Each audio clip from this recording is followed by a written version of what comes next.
Merci, Jean. Dans mes années d'études au séminaire, après mes études, j'ai pris la décision de refuser systématiquement d'aborder ces questions. Et la raison est celle-ci.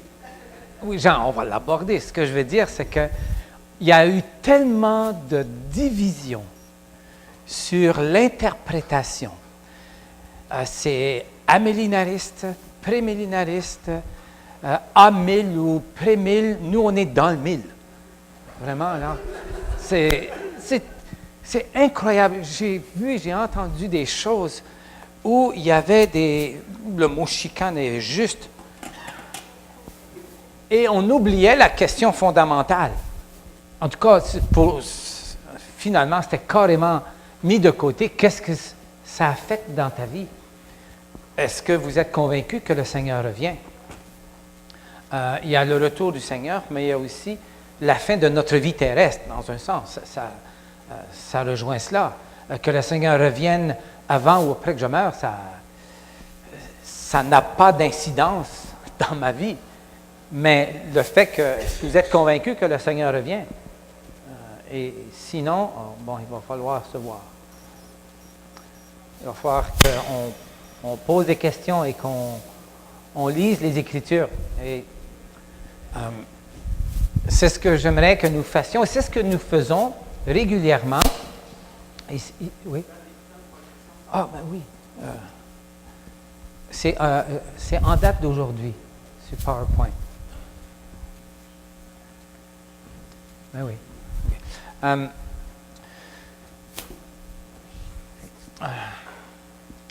Donc, OK, je ferme la parenthèse. Je vous invite à prendre votre Bible et à l'ouvrir au chapitre 14 de Matthieu. Et je fais une autre parenthèse, je suis plein de parenthèses ce matin. Vous prenez la Bible avec vous. Et un papier, peu importe, un crayon.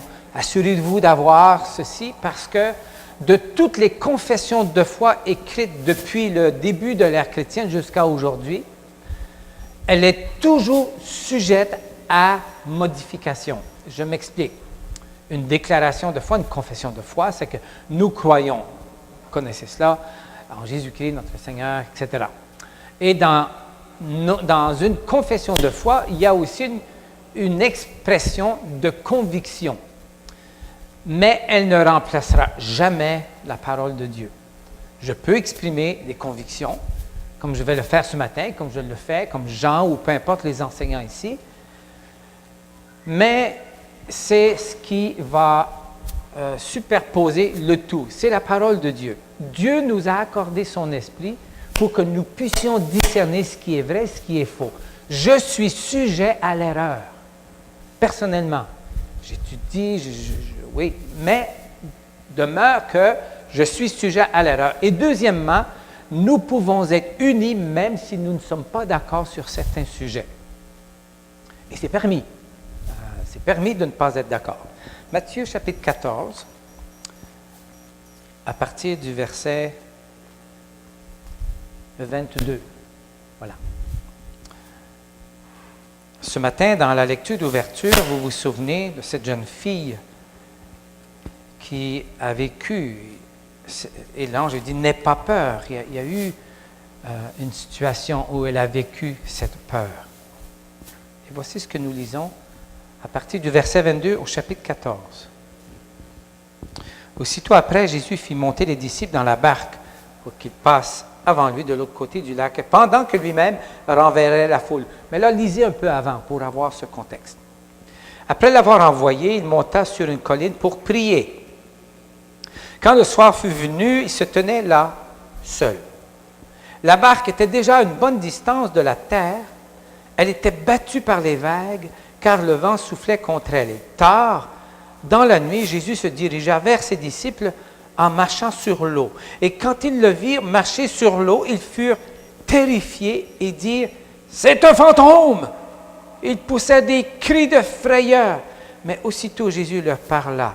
« Courage, dit-il, c'est moi. N'ayez pas peur. C'est moi. N'ayez pas peur. » Pierre prit alors la parole et lui dit, « Seigneur, si c'est bien toi, ordonne que j'aille vers toi sur l'eau. » Oups!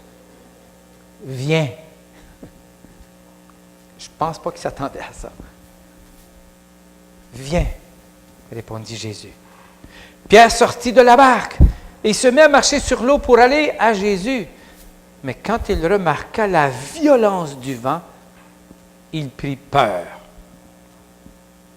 Commença à s'enfoncer dans l'eau, s'écria, « Jésus, sauve-moi! » Aussitôt Jésus étendit la main, le saisit et lui dit, « Ah, comme ta confiance est faible, pourquoi as-tu douté? » Ils montèrent tous les deux dans la barque et le vent tomba. Alors, les disciples qui étaient dans la barque se mirent à genoux devant Jésus et dirent, « Tu es vraiment le Fils de Dieu. » C'est moi, n'ayez pas peur. La peur est une émotion, il faut la distinguer d'un autre sentiment, mais c'est une émotion. La peur est une émotion. Si vous avez étudié en philo, en psycho, on a abordé ces questions-là. Elle est sentie généralement en présence ou dans la perspective d'un danger ou d'une menace. C'est vraiment, là, c'est généralisé, je suis tout à fait conscient, mais la peur peut un petit peu peut-être la comprendre dans ce sens-là. Alors, ceux qui n'ont pas peur, vous pouvez quitter, mais j'ai vécu ça, on a tous vécu ça. Et voici ce que aussi un auteur dit. La peur, et les hommes les plus hardis peuvent avoir peur, c'est quelque chose d'effroyable, une sensation atroce, comme une décomposition de l'âme, un spasme affreux de la pensée et du cœur dont le souvenir seul donne des frissons d'angoisse. C'était peurant, ça.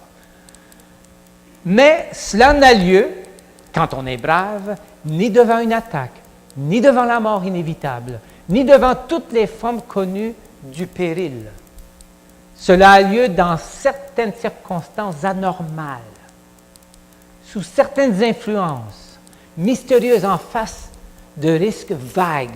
Là, vous voyez, hein, vous connaissez l'auteur, vous voyez un petit peu ce qui vient là. La vraie peur, c'est quelque chose comme une réminiscence des terreurs fantastiques d'autrefois. Un homme qui croit au revenant et qui s'imagine apercevoir un spectre dans la nuit doit éprouver la peur en toute son épouvante horreur. On remarque les disciples ici. Ils ont crié. Mais ce qui est intéressant, c'est que dans l'Écriture, on utilise le mot fantôme. Intéressant, vous me direz, et je comprends que c'est intéressant. Regardez, lui est au 19e siècle, là. Et je crois qu'il a pu cibler un petit peu la peur. Bon, on voit un petit peu l'entremêlage un petit peu de ce qui est extraterrestre, en tout cas, on parle de fantôme, quelque chose qui est vague. Vous vous imaginez voyant marcher une forme humaine sur l'eau, c'était pas clair, c'était vague. Hey, la peur qu'ils ont pu éprouver face à cela. Quelle est l'origine de la peur? Où est-ce qu'on peut retracer, où est-ce qu'on peut mettre le doigt sur la peur? Je vous invite à ouvrir dans Genèse 3. Et le verset 10.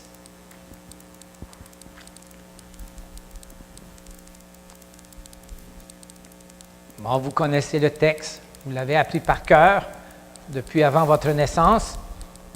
Où es-tu? Dieu est... Ce qui est intéressant, le texte, écoutez, l'hébreu pour moi c'est quand même assez loin, là, je n'ai pas poursuivi, là, mais Dieu appelle Adam. Où es-tu? Où es-tu? Mais voyons donc, Dieu savait. Il y a quelque chose dans cette question qui va profondément dans l'être humain, dans le cœur. Où es-tu? On peut s'imaginer à ce moment même d'entendre ces paroles, Adam qui tremble. L'homme répondit, je t'ai entendu dans le jardin. J'ai eu peur, car je suis nu et je me suis caché. Ouf!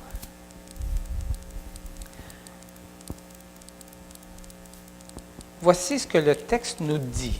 La réponse, j'ai eu peur, je suis nu et je me suis caché. Et tous ces petits mots est une démonstration de quelque chose qui est arrivé qui ne devait pas.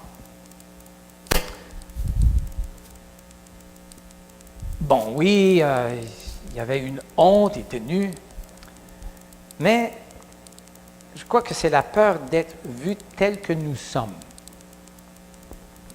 C'est le vrai moi. Je pense qu'Adam était dans... Là, il me voit. Il voit le vrai maintenant. La réalité du moi, c'est la peur d'être vu de part en part. C'est cette peur d'être vu, d'être vraiment là, scruté. C'est cette peur de voir ma honte, voir même ma résistance, voir, c'est la peur de voir mon désir de péché, l'attrait, de voir ça en moi. Voir en moi ce goût de faire ce qui est contraire. Et ça, c'est la transparence. Ça, c'est épeurant. Pour l'être humain, c'est épeurant. Je crois, vous pouvez ne pas être d'accord, mais je crois que relié à la peur d'être nu, Adam, soudainement, s'est rendu compte de ça. C'est ce que je vois, c'est ce que je comprends, surtout quand on lit le reste des pages de la Bible. On se rend compte qu'il y a là, certainement, lieu de croire cela.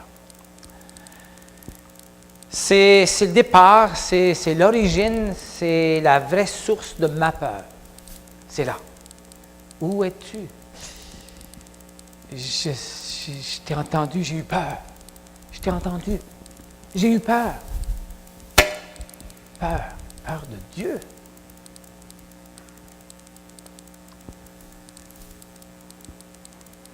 Si nous pouvions retracer le nombre de fois que nous retrouvons les mots crainte, peur dans l'Écriture, nous pourrions voir toute la réalité de notre existence.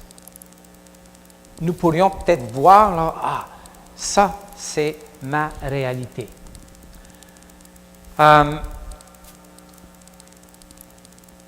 Et j'aurais pu, pendant longtemps,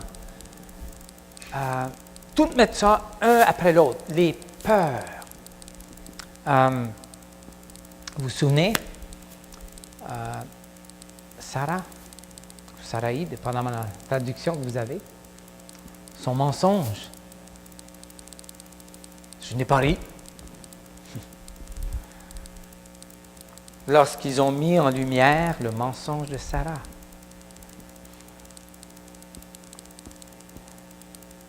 Elle a eu peur. Et quand, vous vous souvenez quand le bruit des Égyptiens, quand le bruit qu'un Égyptien avait été tué, et puis l'auteur, tout d'un coup, ça s'est su que c'était Moïse. C'est l'assassin. Lorsqu'il a été identifié, wow, il a eu peur. Et sa solution, c'est il a pris la fuite. Il a fui. Parce que le pharaon s'est venu à ses oreilles et a voulu le tuer aussi. Mais en tout cas, sa peur. Et vous vous souvenez aussi des Israélites? Ils sont sortis d'Égypte avec tout le tralala. Il y avait du monde, puis il y avait des bains, puis il y avait des poules, puis il y avait des cochons. Non, il n'y avait pas de cochons. Il y avait tout le monde sortait. Puis là, ils s'en allaient. Et ils sont allés. Ils se sont trouvés sur le bord d'une mer. Et là, Pharaon s'est rendu compte Il dit, oups, qu'est-ce qu'on vient de faire? Il a mis ses chars ensemble, ils sont allés à leur poursuite pour les exterminer. Là, vous vous retrouvez entre l'arbre et l'écorce. Il n'y a plus, pas moyen là. Il n'y a plus de possibilité de fuite. Mer d'un côté, l'armée de l'autre, ils ont eu peur. Ils ont vraiment eu peur. Et là Moïse en a entendu de toutes les couleurs. Ils ont eu peur. C'est cette perspective-là d'être voué au massacre.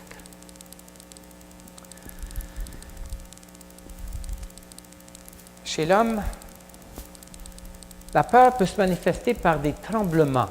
On peut les imaginer aussi. Une hausse de la fréquence cardiaque. Alors, ceux qui sont en médecine peuvent reconnaître cela. Comme moi, ça aussi, quand j'ai peur, je sais que mon cœur va plus vite. Un écarquillement des yeux, perturbation du rythme respiratoire. Ce sont des signes physiologiques face à la peur. Je vous ai épargné de quelques photos. Alors, on sait ce que c'est. On n'a pas besoin de dessin. Donc, moi, je pouvais très bien m'identifier à cela, face à la peur. Vous vous souvenez, le groupe d'espions qui était revenu du pays de Canaan, après avoir espionné le pays,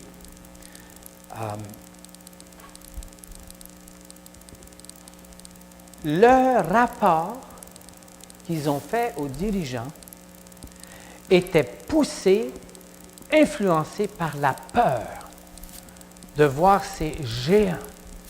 Vous savez, ce genre de grosses brutes, là, prêts à n'en faire qu'une bouchée, là. Ils ont eu peur et le rapport qu'ils ont fait a été influencé grandement, sinon totalement, par cette peur de voir ces géants. Et vous vous souvenez aussi lorsqu'il y a eu le transport de l'arche et c'était sur des machins, et puis elle allait tomber et Uza a retenu. Il est mort sur place. Et David, le grand roi, a eu peur. Et nous lisons qu'il a eu peur de Dieu. Il s'est rendu compte de sa vulnérabilité et du sérieux de Dieu.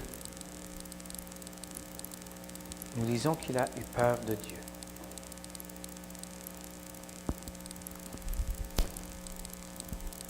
Job, dans sa souffrance, pensait que Dieu lui avait fermé toute possibilité de communion, de dialogue.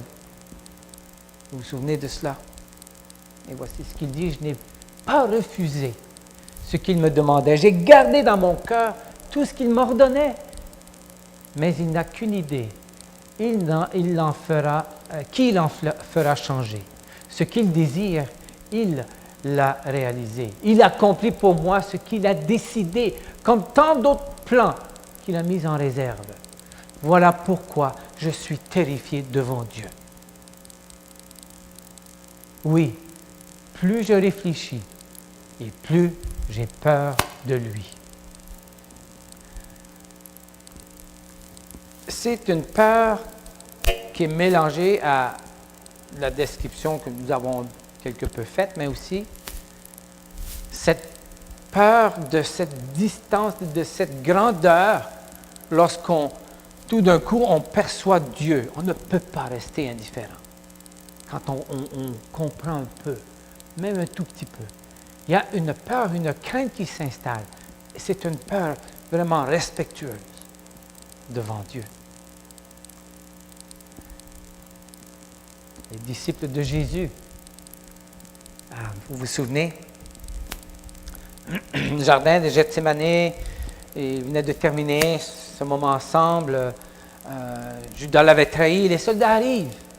Oh là là, les soldats, ils viennent d'arrêter Jésus. Ils ont tous pris la fuite. Il y en a un même qui, wow, il est parti trop vite, il s'est retrouvé nu. ils ont tous fui. La peur.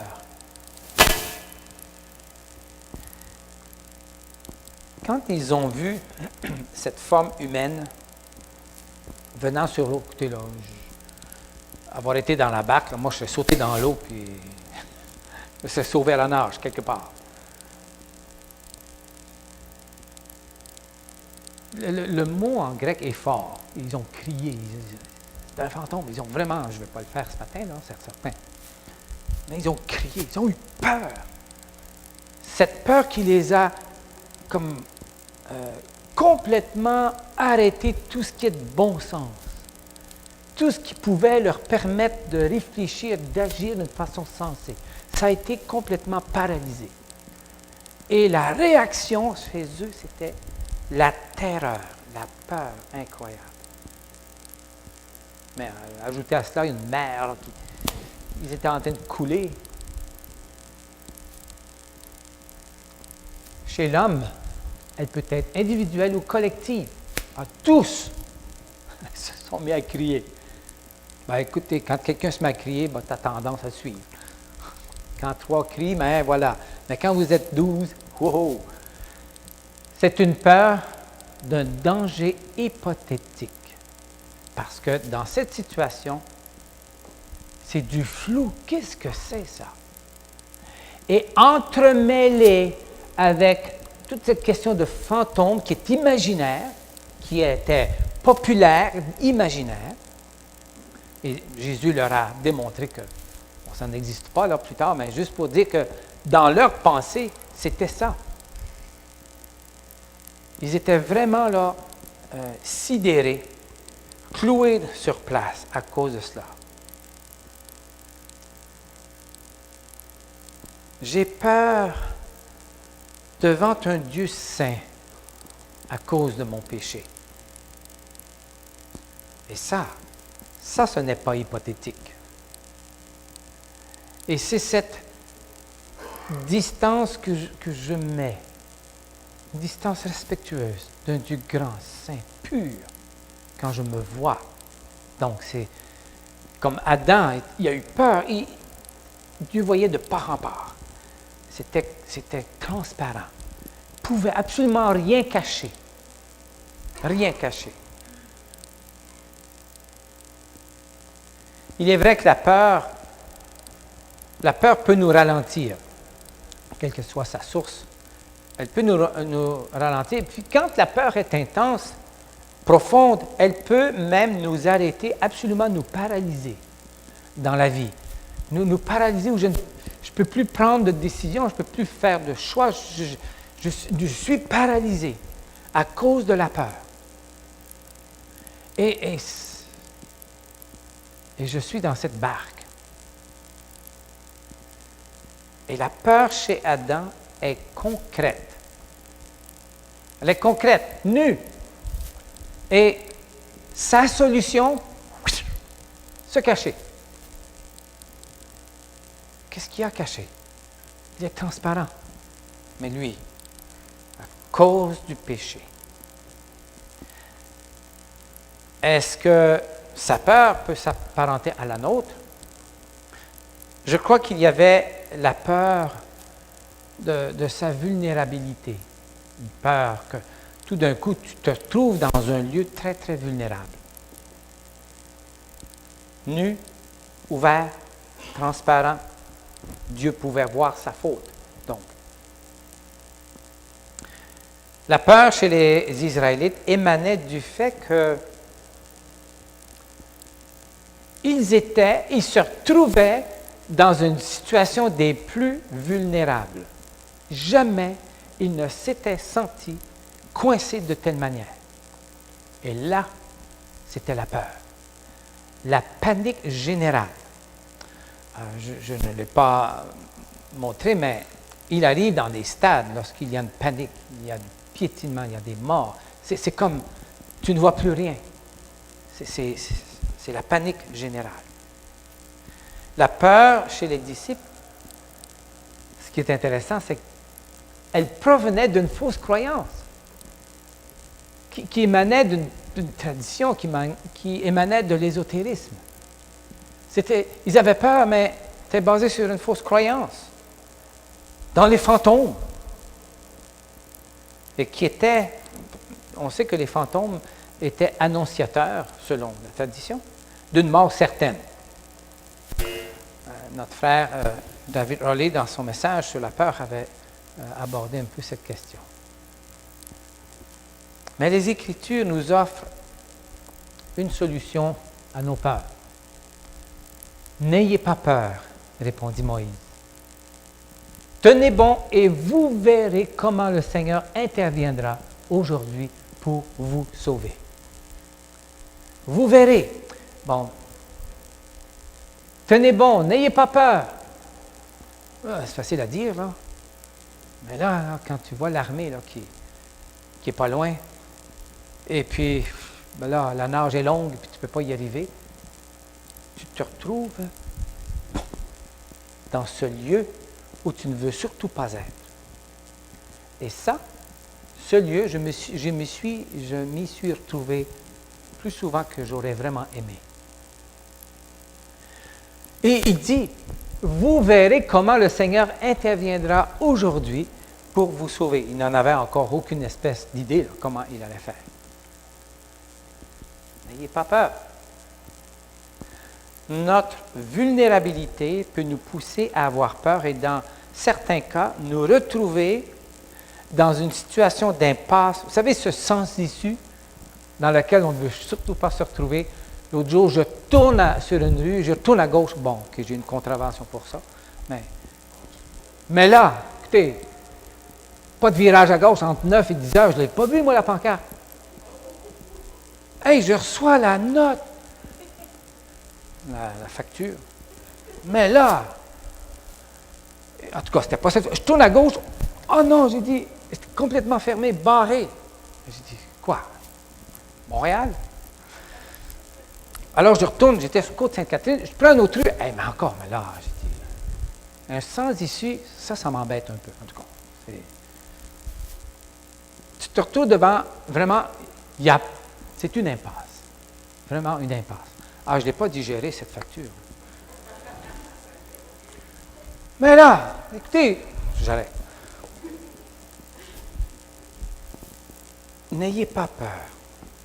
Vous êtes dans un sans-issue, vous êtes dans une impasse, et Dieu dit, vous verrez, je ne le vois pas, vous verrez comment Dieu va intervenir.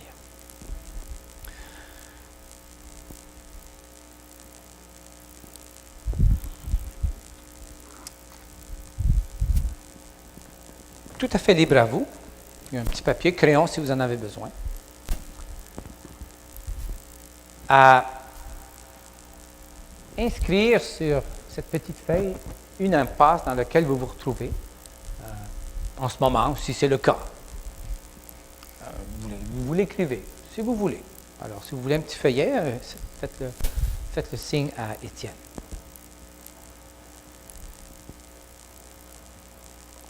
Et qu'est-ce que nous lisons? Le Seigneur va combattre à votre place. Vous n'aurez pas à intervenir. Ça, je trouve ça difficile, étant un tempérament assez bon, comme vas-y. Je ne dis pas que c'est impossible, mais je trouve ça difficile. Écoutez, attendre, là, bon, la vie est courte, là, mais attendre, je trouve ça dur. Je ne veux pas attendre. Première chose, donc là, c'est un problème. Mais devant une situation, je dois absolument reconnaître que Dieu est Dieu. C'est de croire, c'est avoir foi. Dieu est Dieu. Et en lisant les Écritures, nous lisons que rien n'est impossible à Dieu. Heureusement qu'il y a ces textes, parce que s'il n'y avait pas ça, je dirais, mais là, il faut que je trouve un moyen. J'ai essayé de trouver des moyens. Bon, je ne vous dirai pas les résultats. À quelques reprises dans ma vie. Bon, ce n'était pas tout à fait les résultats escomptés. Le Seigneur va combattre à votre place. vous n'aurez pas à intervenir. Il est difficile pour nous, pour moi je dirais, excusez-moi, de croire que Dieu peut intervenir de cette façon. J'aime lui donner un petit coup de main à l'occasion, comme s'il en avait besoin, et ça cause des ennuis, en plus de celui auquel je fais face. Il y a un vrai problème.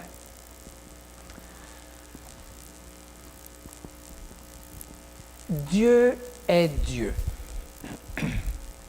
Il est celui qui est.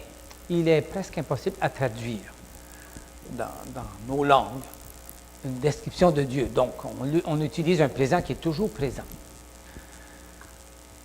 Qui a pris la mesure de l'Esprit du Seigneur? Quel confident Dieu a-t-il instruit de son plan? Vous vous souvenez un petit peu ce que Job a exprimé? Avec qui s'est-il entretenu pour le mettre au courant? Pas avec moi. À qui a-t-il enseigné comme il faut s'en prendre? Et ce qu'il faut savoir? Et par quel moyen comprendre son action? Ce que Ésaïe essaie de dire ici, je dis, il veut tout simplement dire Dieu, c'est Dieu. Lâchons toutes ces tentatives d'essayer de... OK, écoute, peut-être qu'il a oublié quelque chose, je ne sais pas, je vais donner un coup de main. Il faut lâcher ça. Et ça, c'est pas évident. C'est vraiment pas évident. Je parle de ma nature. Vous vous souvenez des cris? Quand David Rollet a parlé sur la peur, ça m'avait vraiment touché. Alors, j'ai lu, j'ai médité, puis ce que je trouve intéressant, c'est que cette forme humaine, là, floue là, sur l'eau qui marche dans les vagues, ça fait peur. Qu'est-ce qui est arrivé? Jésus s'est identifié. C'est moi. Il s'est identifié. Il n'a pas attendu, il n'a pas fait exprès. Ah, je vais les laisser languir. Ils vont crier. Non. Il s'est identifié. C'est moi. C'est moi. N'ayez pas peur. C'est la même chose que quand un de nos jeunes, avant d'arriver à un âge où ils acquièrent de l'expérience, un de nos jeunes qui a besoin, face à ses peurs, d'avoir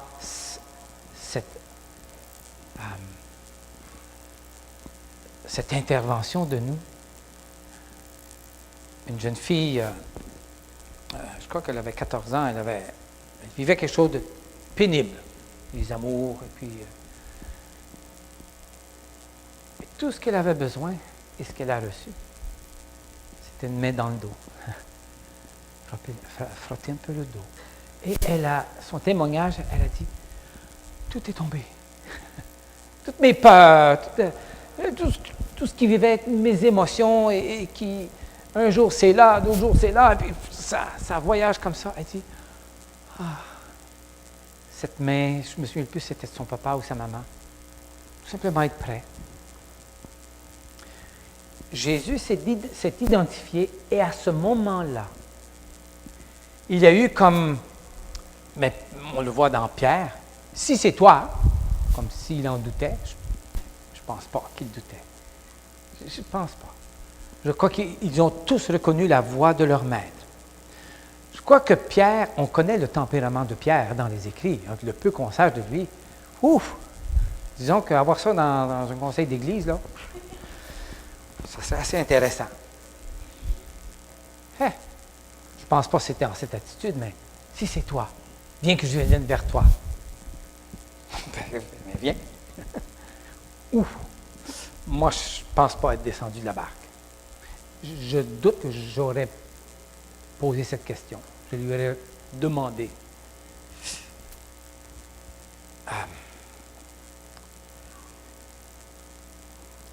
Et à plusieurs reprises, le Seigneur Dieu a encouragé ses enfants par ses paroles. Il nous a encouragés. N'ayez pas peur. C'est moi, n'ayez pas peur. Notre vie est parsemée d'inconnus et de surprises. Et dans ces moments de panique, voici ce que Dieu nous dit. Alors tu vas inscrire sur la feuille si tu veux. Encore.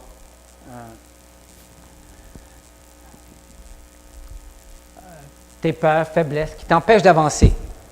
Ce qui t'empêche de faire un autre pas. Si tu es paralysé, par exemple, par une décision que tu dois prendre, ou un geste que tu dois poser, je ne sais pas. Et, je fais une parenthèse. Ça ne va pas paraître dans le Journal de Montréal demain matin. Non. OK, ça va? On marche comme ça, on se calme, on respire par le nez. OK? C'est pour vous, ça. OK? Donc, vous pouvez le mettre, si vous voulez.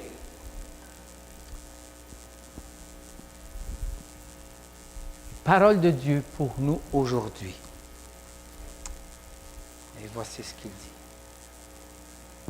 Et c'est avec ça que j'aimerais qu'on se quitte ce matin. N'aie pas peur maintenant. N'aie pas peur. Car je suis avec toi. Et ne lance pas ces regards inquiets, car ton Dieu, c'est moi.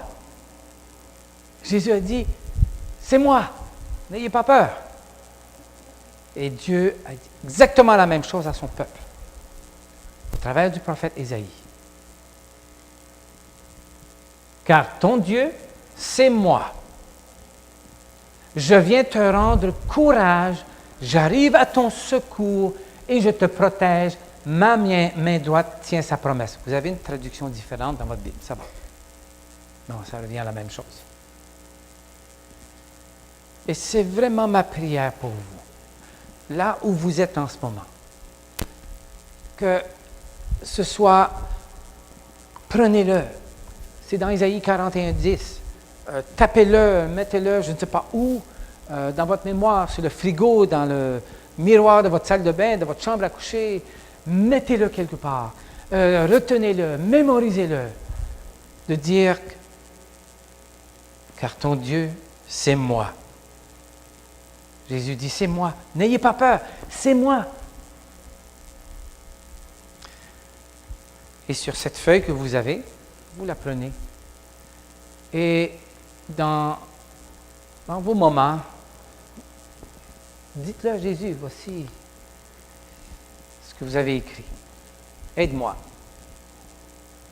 On ne va pas faire là, une séance de brûlage de feuilles. Là. Non, ça n'a rien à voir. Pour certaines personnes, c'est du concret. OK, je vais l'écrire. C'est vrai, ça. Ça me représente. Vos angoisses, vos peurs. Le lendemain qui m'inquiète. J'ai de l'inquiétude, moi, pour le lendemain. Et ça me peine. Parce que je ne veux pas ça. C'est comme si, quand Jésus dit « c'est moi, n'aie pas peur », je dis « mais si c'est toi, là », je ne veux pas ça. Je trouve ça difficile. Je vais lui donner un coup de main. Je veux faire ma part. Il me dit, non, reste tranquille. Reste tranquille. Tu verras, tu vas voir mon intervention. Priez pour moi. J'ai besoin de ça. Et des fois, je me pose la question, est-ce que ma foi est si petite que ça? Ben, peut-être. Je ne sais pas. Des fois, je me pose des questions. C'est comme si je suis seul dans le bateau. Là. Il y a des vagues, c'est grand. Je dis l'avenir, je me pose des questions. Quand j'ai eu 64 ans, quoi, le 30 mai, c'est quand ça? C'est il y a une semaine? Je ne sais pas. Hey, qu'est-ce qui s'est passé? Je me retrouve là. Wow! Et comme là, j'ai dû me retenir, la panique m'aurait pris. J'ai dit, wow, qu'est-ce qui se passe? Mais là, c'est moi. Mais il y a des fois que je n'aime pas ces côtés de moi. Et je ne veux pas avoir ça. Je ne veux pas être arrêté. Je ne veux pas être paralysé. Je ne veux pas être arrêté sur mon chemin. Je veux avancer. Mais là, je veux m'avancer, mais que le Seigneur me dise, ah, voilà, maintenant, j'ouvre la mer. OK, tu peux aller. Ah tiens, je vais mettre mes... OK, mets tes pieds dans les miens. Ça, c'est dans mon cœur, j'aimerais tellement le faire. Des fois, j'hésite, des fois, je suis comme... Ah ben écoutez, peut-être que je ne suis pas le seul, je ne sais pas. Peut-être que j'ai beaucoup d'amis, peut-être dans ce domaine, je ne sais pas. Mais ça, c'est moi. Mais quand je lis ça, quand je m'arrête et que, car ton Dieu, c'est moi, oh, là, ça me permet de mettre mes peurs dans une perspective, mais qui est réelle. Parce que ces peurs, je veux le lui remettre. Et je ne sais pas, moi, jeter le papier au vent, dans l'eau, peu importe, ça n'a pas d'importance. Est-ce que vous avez peur? Est-ce que vous êtes angoissé? Est-ce que je suis seul? Est-ce que je suis tout seul là-dedans? Et tout ce que je peux faire, c'est d'aller à Dieu. J'ai vraiment pas d'autre solution à vous offrir. Puis, en tout cas, ce que j'ai essayé de faire, ça n'a pas abouti tellement à quelque chose qui soit escompté. C'est moi. C'est moi. N'aie pas peur. Je suis avec toi. Je suis avec toi. Et vous savez quoi? Ça me permet de faire un autre pas. Ça me permet de faire ça. Je ne sais peut-être pas sur quoi mon pied va aboutir, mais ça, maintenant, c'est comme si c'est important, mais ça n'a plus une telle importance. Parce que Dieu dit, c'est moi, je suis avec toi. Et c'est pour ça que je continue à mettre un pied devant l'autre, à avancer. Même avec mes craintes et mes peurs. Et ça, je vous avoue que je dois le lui remettre, parce que sinon, ça n'a vraiment pas de sens. Comme quoi, la peur a une puissance de freinage dans une vie. Et ma prière, c'est que Dieu vous enlève ça et vraiment vous entoure de lui, qui il est, Dieu. Prions. Seigneur, on t'exprime bien des choses, mais nous lisons que tu dis que tu es Dieu et que tu es avec nous. Et nous voulons le prendre. Le prendre même si tout autour semble indiquer le contraire, ou nous voulons le faire parce que à qui irions-nous, Seigneur? Ce que le monde nous offre ne tient pas l'eau. Donne-nous de faire que nos pieds soient vraiment sur du solide, sur du roc, Jésus-Christ. Donne-nous de faire un prochain pas en sachant et en entendant tes paroles, qui dit « N'aie pas peur, car ton Dieu, c'est moi. Avance, vas-y. » Donne-nous, Seigneur, le courage, donne-nous l'humilité de t'admettre nos fautes, notre vulnérabilité, nos peurs, nos angoisses, pour que nous en soyons libérés et que nous puissions aller de l'avant. En Jésus, nous le prions. Amen. Amen.